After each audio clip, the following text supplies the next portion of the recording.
സ്നേഹമുള്ളവരെ, എളിമയാണ് ശക്തി. ദേവപുത്രനായ ഈശോ ഒരു രാജകൊട്ടാരത്തിൽ പിറക്കാതെ ഒരു എളിയ പുൽക്കൂട്ടിൽ പിറന്നതിന്റെ കാരണം എന്താണ്?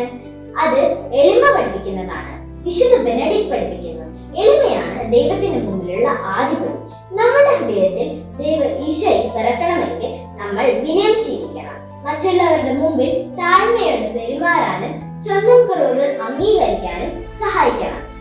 ഈശോയെ പോലെ എളിയവരാകുമ്പോൾ മാത്രമേ ഈശോയ്ക്ക് നമ്മളിൽ പിറക്കാൻ കഴിയൂ.